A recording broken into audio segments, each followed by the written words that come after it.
मुंबईला जाणारी ट्रेन पहिली ट्रेन कोल्हापूरमधून जाणार आहे. काय नेमकं आज मला मनापासूनचा आनंद आहे. सामाजिक न्याय आणि विशेष सहाय्य विभागामार्फत महाराष्ट्र राज्याने युती सरकारने सर्व धर्मातील ज्येष्ठ नागरिक 60 वर्षे किंवा त्याहून अधिक या वयाचे भारतातील तीर्थक्षेत्रांना मोफत भेटीची या दर्शनाची संधी देण्यासाठी मुख्यमंत्री तीर्थदर्शन योजना अशी योजना आणलेली होती. त्यामध्ये आपल्या जिल्ह्यामध्ये 20/9/2024 अर्ज मागविण्यात आले. 2146 अर्ज प्राप्त झाले आणि जो आम्ही इष्टांक दिला होता लोकसंख्येप्रमाणे प्रत्येक तालुक्यातला, त्यातले 800 लाभार्थी हे या 12 जिल्हा तालुक्यातून निवडले आलेले आहेत. आता 14 जुलै 2024च्या निर्णयाप्रमाणे पालकमंत्री या समितीचा अध्यक्ष आहे. तालुकानिहाय कोटा आपण निश्चित केलेला होता आणि 28 सप्टेंबर 2024 रोजी सकाळी 9:50 वाजता छत्रपती शाहू महाराज टर्मिनल कोल्हापूर येथून अयोध्या येथे 30/9/2024 रोजी अयोध्या धाम येथे ती पोचेल व अयोध्या दर्शन घेऊन परत 1/10/2024 रोजी अयोध्या धाम येथून निघून हे ज्येष्ठ नागरिक 3/10/2024 रोजी छत्रपती शाहू महाराज टर्मिनल कोल्हापूर येथे पोचतील. मला अशासाठी आनंद आहे की राज्यातील पहिली अयोध्या दर्शनासाठी रेल्वे कोल्हापुरामधून 28 तारखेला धावणार आहे.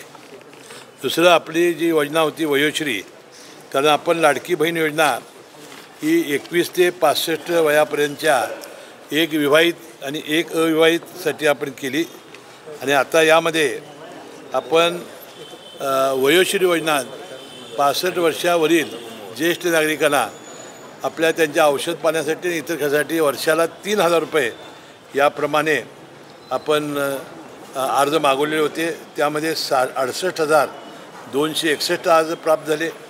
64,072 हे पात्र झाले. त्यापैकी 1,708 अपात्र झाले. त्यापैकी 96 प्रलंबित 2,481 आहेत आणि शासनानं दिलेल्याप्रमाणे जवळजवळ 62,161 लोकांची नोंदणी आपण केलेली आहे. आता यांचं ऑथेंटिकेशन ज्यावेळा होईल त्यावेळेला हे पैसे त्यांच्या खात्यावर थेट येणार आहेत. त्यांनी ते कसे खर्चायचे ते ज्येष्ठ नागरिकांनी, कोणाला कानाचं मशीन घ्यायचं असेल, कोणाला औषधं घ्यायची असतील किंवा त्यांना इतर खर्चासाठी करण्यासाठी एक आधार देणारी योजना, या दोन्ही योजनेचा शुभारंभ हा पहिल्यांदा कोल्हापूर जिल्ह्यामधून होतो आहे. पालकमंत्री म्हणून मला विशेष त्याचा आनंद आहे. आज अमित शहा कोल्हापूर दौऱ्यावर आहेत. महायुतीच्या दृष्टीनं किती हा दौरा महत्त्वाचा वाटतो, कारण विधानसभा अनुषंगाने आता अमित शहा साहेब प्रामुख्यानं आमच्या शेंडा पार्कमध्ये 1100 बेडचं जे हॉस्पिटल 1,000 कोटीचं खर्च करून आपण बांधणार आहोत त्याचं भूमिपूजन आणि तिथं जे आपण हॉस्टेल्स, मोर्चरी, लायब्ररी हे जे आम्ही केलेलं आहे त्याचं लोकार्पण अशासाठी ते आणि जिल्हा मध्यवर्ती बँकेची विस्तारित इमारतीचं उद्घाटन.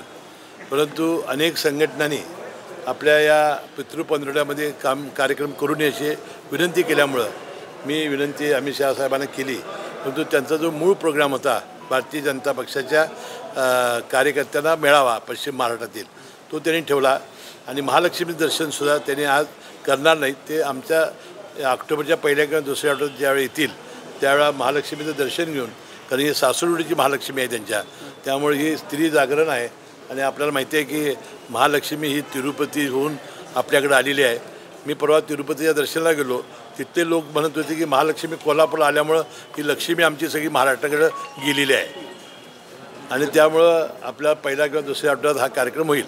आता जो त्यांचा भारतीय जनता पक्षाचा आहे की आता सर्वच पक्षामध्ये आता जनजागरण करणं, मेळावे घेणं, यात्रा काढणं, कार्यकर्त्यांना या निवडणुकीत सज्ज करण्याचे प्रयत्न ते करत आहेत. तसेच अमित शहा साहेब पश्चिम महाराष्ट्रातील भारतीय जनता पक्षाच्या कार्यकर्त्यांना करण्यासाठी आज येत आहेत. नवी मुंबईच्या APMC मार्केटमध्ये खरं तर बांगलादेशांची घुसखोरी त्या ठिकाणी आहे असा आरोप नरेंद्र पाटलांनी केला आहे. खरं तर माथाडी कामगार म्हणून बांगलादेशी त्या ठिकाणी पाहायला मिळत असतील तर याची काय मला माहिती नाही. आता गृहमंत्री असताना त्यांनी वक्तव्य केलेलं आहे, गृहमंत्री तपासतील. लाडकी बहीण योजना ही महायुतीसाठी तारक ठरणारी मानली जाते. काय नेमका त्याचा फरक पडेल असं दिसतंय तुम्हाला? आमच्या तिन्ही पक्षांनी याचा सर्वे केला आणि यामध्ये या लाडक्या बहिणीचे 2 महिन्याचे पैसे गेल्यानंतर 20 ते 25% राईज तिन्ही पक्षामध्ये दिसून आलेला आहे लोकमतामध्ये. आता दुसरा हप्ता गेला म्हणजे सप्टेंबर आणि ऑक्टोबरचा, तर मला वाटतं तो 30%च्या फटती जाईल. तर सर कंत्राटी कर्मचाऱ्यांनी आता आंदोलनाचा इशारा त्या ठिकाणी दिल्याचं पाहायला मिळतंय. कारण आमच्याकडून सरकारनं कामं करून घेतली, मात्र 67,000 कोटींची बिलं मात्र थकवलीत असा त्यांचा प्रश्न आहे. हे बघा, महाराष्ट्र राज्य हे सर्व देशातलं एक श्रीमंत राज्य आहे. असं कधी होणार नाही. ठीक आहे, तेवढं पुढं मागं होईल, पण शासनाचे पैसे हे पोचण्याची जबाबदारी शासनाची आहे. शासन प्रसंगी कर्ज काढेल, पण कुणाचे पैसे थकवणार नाही. थँक्यू.